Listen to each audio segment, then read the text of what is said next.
Hiya. You alright? I'm not too bad. What are you doing here today? Pardon? What are you doing here? Well, first of all, can you identify yourself properly? Yeah, I can identify as myself. I'm PC Nodes, attached to Wimbledon Police Station. And your shoulder number? You can see my shoulder number. Well, not everyone can read numbers. That's why I'm asking you to Can't identify. read. Okay, it's 3199. So No worries. And yourself? My name's PC Bruto and my shoulder number is 246. Cool. Thank you very much. And what are you doing here today? I'm doing a bit of filming. Okay. For any particular reason or? No, that's it. No, just want to film backdates of police station. Are you willing to give us your name or anything like that? Why would I need to give you my name for? You don't need to, I'm just asking. Yeah, I know, but why would I need to? You don't need to.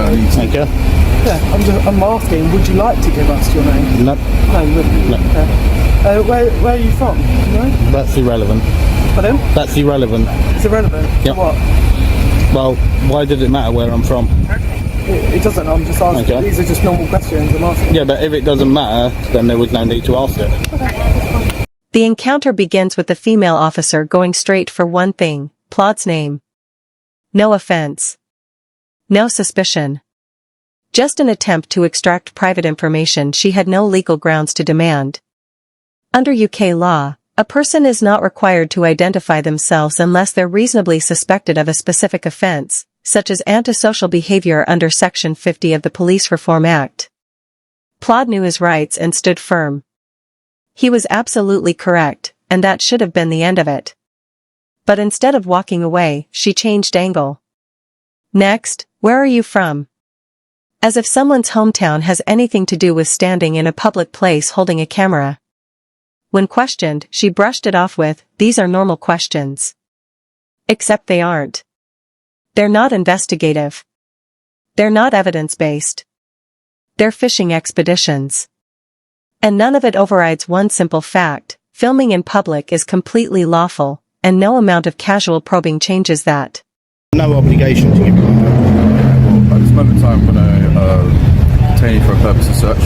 I'll be searching today under Section 43 of the Terrorism Okay, Act. right. Under Section 43, you need to give me the specific part of Section 43. Don't just give me a number, you need to give me the specific part. And also as well, okay, to do with actually having so-called evidence to use Section 43, you need to make sure that you get this done correctly, and you tell me what site, what actual part of Section 43. No, it will be an unlawful search. You can make a complaint. It will be an unlawful search. And if you want to complain if you feel that way, you can make a complaint afterwards. But this is what we're going to do here and now. If you have an issue with that, what is your where is your actual proof of hostile reconnaissance? we've explained to you. Where is your proof of that? At this moment in time, mate, We don't I haven't even gotten to my grounds just yet. So what is As your I said, no? You're calling me a terrorist. You're doing it under the Terrorism Act. Is that, or is that not calling me a terrorist? If you were going to search me under the Terrorism Act, no. After Plod calmly reminds the officers that he isn't legally required to provide his name, the male officer suddenly escalates things, invoking Section 43 of the Terrorism Act 2000. That's not a minor move. Section 43 is one of the most extreme stop powers in UK policing, reserved only for situations where there is reasonable suspicion of terrorism. Refusing to give a name isn't terrorism. And it's nowhere near the legal threshold required for Section 43. Plod responds exactly as the law expects. He asks for the basis, the specific suspicion, the legal grounds, the justification. The officer has none. No quoted legislation. No articulated suspicion. No explanation linking a camera in public to terrorism. That silence speaks volumes. The law is crystal clear. Officers must state their grounds before a search begins. Instead, the officer revealed what was really happening, an attempted power grab by someone who either didn't understand the law, or chose to ignore it. Make sure that you quote me the specific part of Section 43 that you're going to do this under. As I said, you'll be searched today. No, you need to make sure that you actually give me the specific part of Section 43. The reason being why I'm searching today, sir, is because you've been quite evasive towards us when we come and... What, because I don't want to give you my name? Yes. Okay, am I under any legal obligation to give you my name? However, so how is that then... How is that then... You're not really giving Well, it's a public building, I'm standing in public. Well, hang on. Is that against the law? What I'm doing is it against the law? To be searched. Okay, but you're searching me under the Terrorism Act. Okay, so your reasonable suspicion, what is it? We're going to search you. Okay, right. Well, we'll go for it. Okay, but it will be. It's completely unlawful. Well, then you can make a complaint afterwards. Okay. It's completely unlawful. Okay, and abuse of powers. If you feel like that, okay, make a complaint afterwards. Right, because I would really want to know. Don't worry, yep. And I will carry on recording. So you're going to be searched. Okay. You'll be searched today. Okay. As I said, the grounds being for the search is, because you've not really given us an I don't have to give you my name. You've been evasive. Well, you've already said that it's because I won't give you my name. Quite obstructive at the moment in time with the search. When Plod pressed for accountability, the officer didn't provide any. Instead, he shrugged him off with, "Make a complaint." That's not oversight. That's defiance, a statement that says, "I know I'm wrong, but the system will protect me anyway." Ego over law. Power over principle. And then came the most revealing moment of all. The officer finally tried to explain his grounds. Not terrorism.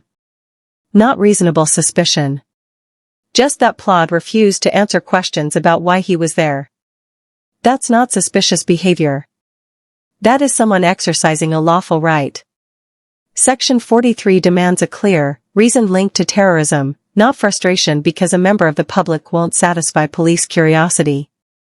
By lowering the threshold to "you didn't tell me what I want to hear," the officer didn't just misuse the law. He emptied it of meaning and replaced it with guesswork and authority unchecked. Because I'm questioning the law. That's fine. And also, the reason why we're searching today is because you've literally the only place that we've actually saw you search or film was the actual back door of a police. Well, that you've seen. That's fine. That you've seen, which is a bit suspicious, and that's why I'm doing it. No. What you got to remember, that's your own feelings. That's fine, sir. That's your own feelings. Fine, you're still going to get it's not what the law is. You'll be detained and you will be searched today under Section 43 of Terrorism Act. All right. Have you been searched before? That's irrelevant. It might be irrelevant. That's irrelevant. I know, mate. It's a joke. They're searching me because I'm filming. Yeah, I know, mate. Bunch of turds, nothing more. That's a bit rude. Well, no, it's not. We've only been pleasant to you. No, you're not. You're abusing my legal rights. I don't think we're abusing. No, you are. You're abusing your powers. Okay. End of story. You're abusing your powers. And as we said, if you feel that that's the case, then you can always make. Don't worry, I will be. That's fine. Okay. You couldn't even quote. You could not even quote me the specific part of Section 43. Okay. You could not even quote me the right part of Section 43. Well, do sir. I'm going to put this inside your bag, alright? Yeah, you do need to if you read it correctly and what the law actually is.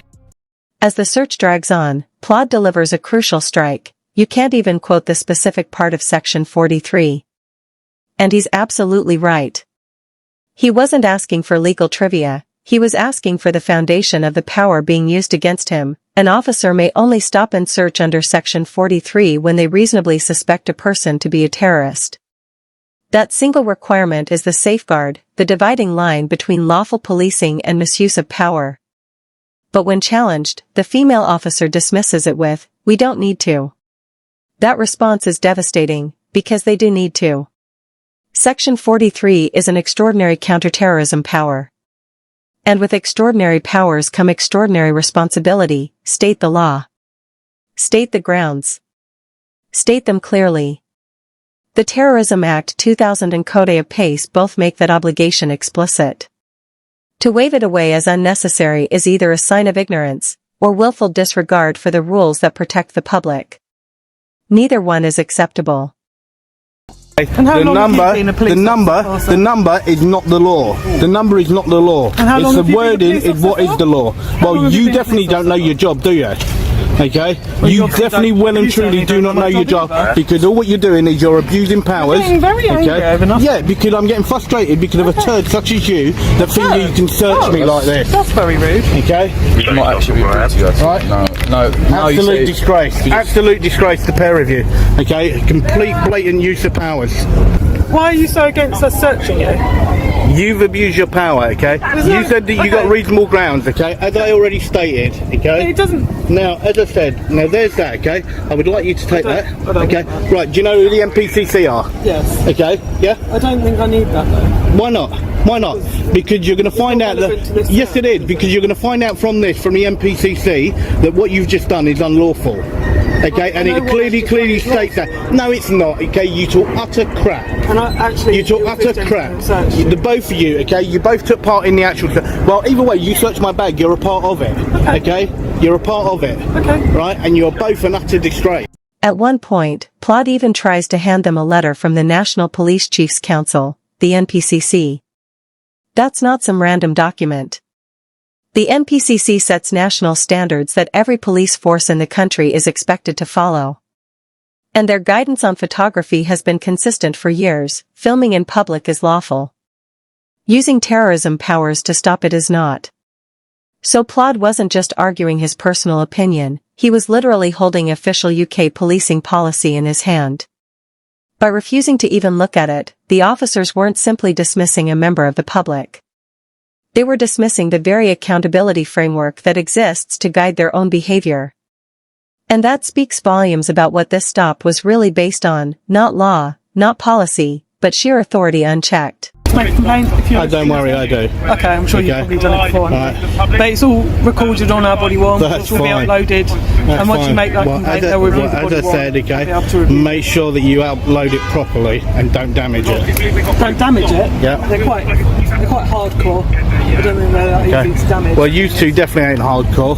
Okay. But even if you two are an absolute joke. Okay, well, even if the camera does get damaged in any way, you can still make the complaint. Any questions? No? Okay. Any questions? Why would there be any questions for you abusing my rights? Being kind. For you, seriously? You're going to try and be kind considering you just abused my rights? We haven't. Yes, you have. Have a lovely You're an day. absolute joker. Bunch of turds, nothing more. Okay? Absolute bunch of turds. Eventually, the officers back off. They hand over the stop and search form and disappear inside. But the story doesn't end at the curb. Later, Plod reveals the police offered him a £1,500 settlement, essentially a quiet payoff to make the problem disappear. And he turned it down. That's a significant choice. Most people would take the cash and move on. But Plod wants this heard in open court, where the officer's actions can be examined under the actual weight of the law. That decision is bigger than money. It's about accountability. It's about setting precedent. It's about making sure the record shows what really happened. And because of that, this case won't be swept under the rug. It will face the daylight, exactly where abuse of power fears being seen. Just a couple of quick updates. So first of all, on these two tyrants here, I've had an offer of £1,500, but it's been declined, and that's how it'll be because I want them in court. And if this case reaches court, the outcome could be far more significant. That £1,500 offer isn't generosity, it's an attempt to make the problem quietly disappear. Because when unlawful stops and false imprisonment are proven in court, payouts don't stop at £1,500. Awards of £5,000, £10,000, or even more are completely realistic, especially when aggravated damages are on the table. But the real difference? Settlements stay silent. No blame. No record. No lesson. A court judgment is public. It names the failures, marks the officer's conduct, and sets a legal precedent that others can rely on. That's why Plod's decision matters. He isn't chasing money, he's forcing accountability. And this entire encounter exposed a dangerous truth: the officers simply weren't trained to wield the power they used. Section 43 is reserved for the gravest suspicions, yet here, they couldn't quote it, couldn't justify it, and couldn't meet the threshold it demands. That's not just sloppy policing. That's dangerous policing. Extraordinary powers in untrained hands don't protect the public, they intimidate the public. And when the NPCC's own guidance was offered to them, they ignored it, choosing ego and authority over law and policy. What we saw wasn't policing grounded in procedure. It was policing driven by frustration and face-saving. Every time Plod stood his ground, their patience wore thinner, until they reached for terrorism powers they simply could not defend. That's not security. That's misconduct wrapped in a badge. And the damage goes beyond a single stop. This case exposes system-wide gaps in training, oversight, and professionalism.